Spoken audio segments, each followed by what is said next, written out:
Okay, welcome back to another episode of the Fortnite Mythbusters. In today's episode, we find out a couple of secrets with the Fortnite train. We test myths with the Rift gun, and you won't believe the result of buying Reboot cards at the exact same time. So just like always, if you do have a myth you would like me to test in the next or future episodes of the Fortnite Mythbusters, make sure to go down in the comments down below and drop a comment of that myth for a pretty good chance to be featured. As well, make sure to leave a like on today's episode. Let's see if we could smash 1,000 likes. That would be insane. But without further ado, jumping straight into the first myth. The first myth is, what happens when the moving armored truck vault drives through a rift? The armored truck stays strictly on the road, so I had to use a little technique to try this out. Northeast of Master Meadows, there is the Rogue Repairs Black Market, and in here you can buy the Lawless Rift Launcher, which when you shoot it, it'll basically spawn a rift. It was late into the game already, but luckily I checked the map and there was an armored vault very close to me driving around. After making my way to it, I got closer where I shot the rift launcher and it immediately spawned a rift, teleporting the truck all the way up into the air and just free falling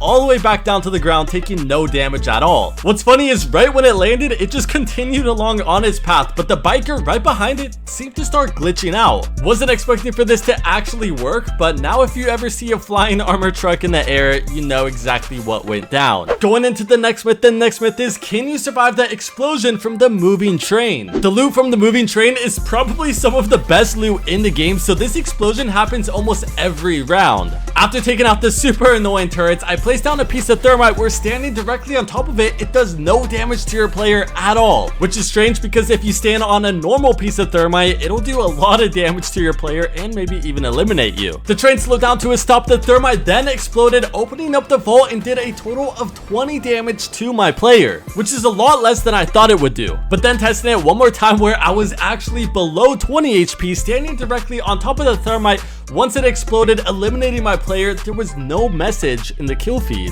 On top of that, my game was completely bugged and I had to fully restart Fortnite in order to exit out of that screen. Going into the next myth is, can you use a gold splash to put out a natural campfire? Previously on the Fortnite Mythbusters, we found out that you could use a chug splash on the natural campfires and it'll completely put it out. The chug splashes would also put out fires when normal builds get lit on fire, buildings, all of that sort. So do the gold splashes behave the exact same way? Firstly, testing this on a natural campfire, I lit the fire where I then threw down a gold splash and it didn't do anything to the fire. It gave me the gold splash effects but did not put out the fire. I then stoked the fire and threw down another gold splash, making sure it was directly on the top middle of the campfire, and it still didn't put it out. But when it comes to normal builds or even player builds, the gold splash will put out the fire. The natural campfires just make no sense, which is very strange considering a normal chug splash does all of that and they're basically the exact same. Going into the next myth is, will a business turret defend you from the turrets on the moving train? This is very interesting because the business turret is actually pretty overpowered, but the turrets on top of the train are even more. In game, jumping on top of the moving train, I tried to throw down the business turret where every single time it just showed a complete red circle, not allowing the business turret to be placed anywhere. Still trying to throw down the business turret, it turned it into a pick-upable item where once the train left it, it remained floating in midair. Getting a little creative, I then threw down the business turret on a nearby build at the train stop where it broke right away. And re-attempting it, I learned that the train, once it's close, it'll destroy any builds within a 1 tile radius.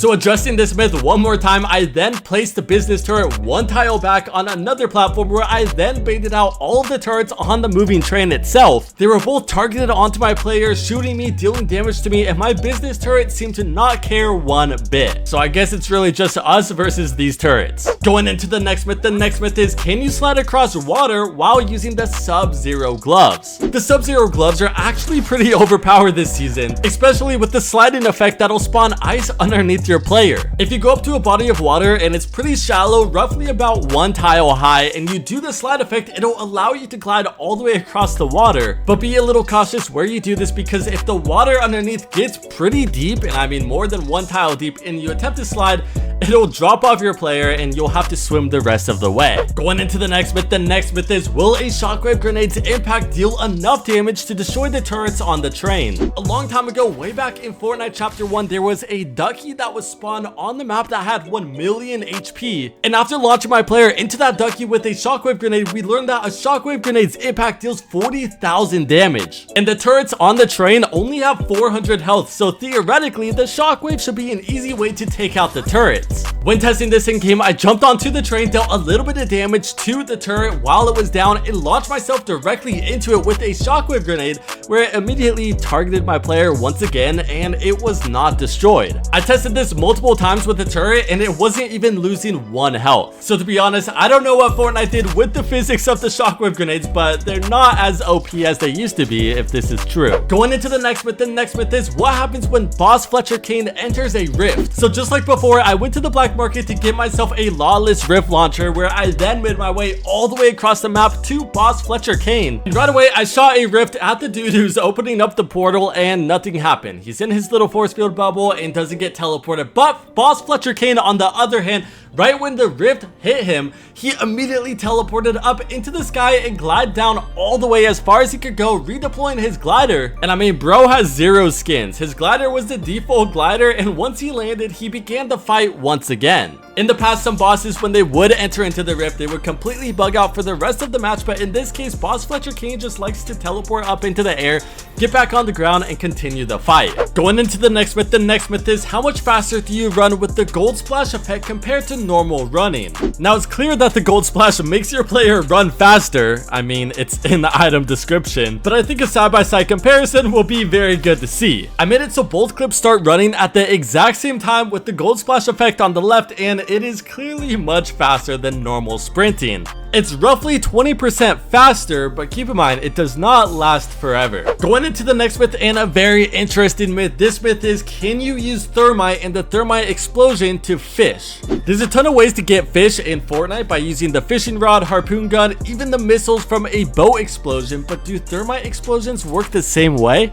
I was next to Whiffy Wharf, where I found a couple of fishing spots, but the only way to get the Thermite not to break in the water is to build a slight platform above it. Right on the Thermite's impact, it'll immediately spawn a couple of fish, and once the Thermite does explode, it doesn't drop anything more, but it does reveal what it did drop. I tried this on a couple more different fishing spots where it would drop floppers, it would drop small fries, and even some small shield fish, but never any weapons like how you can get from a normal harpoon gun or fishing rod. And if you attempt this without the actual fishing spots underneath, the Thermite won't spawn any fish, unlike how, you know, a normal fishing rod will, you know, you'll be able to catch fish, not with a Thermite. So don't attempt that. Going into a very interesting myth. This myth is, what happens when 2 players buy a reboot card at the exact same time? So for just about 500 gold, you're able to buy your teammate's reboot card without actually having to go physically pick up their reboot card. This is a pretty controversial addition, but on this channel, we like to try and break Fortnite, so let's try and buy the reboot cards at the exact same time. I had an enemy player knock down my teammate and fully eliminate him, where I saw the reboot card sitting in front of me. Would have saved me 500 gold, but I just stared at it while I made my way over to the reboot van, and my teammate was at the nearby reboot van also recording his POV. We both got ready, syncing up exactly the same time. We both were going to buy the reboot card for 500 gold, and we counted it down. At the exact same time, we both pressed the button. It went by quick, but it actually allowed me to buy the reboot card, but not him. What's interesting is the last couple of seconds, it allowed him to continue the process of buying it while it was grayed out. But it didn't really change much because we're both on the same team, so we both got the same reboot card, but it just took my gold and not his. I guess I got scammed. But that's not it. We're doing 2 myths at once with this one, where we both synced up the exact same timing to reboot our downed teammate. Using the same technique, we pressed our reboot buttons at the same time. The bar was slowly filling up. The rift at the top of my van was getting larger, as well as the rift at the top of his. And it ultimately turned out to be a 50-50 as to who rebooted. But if you look at his player on the left, it showed his hand still out and stuck in the animation.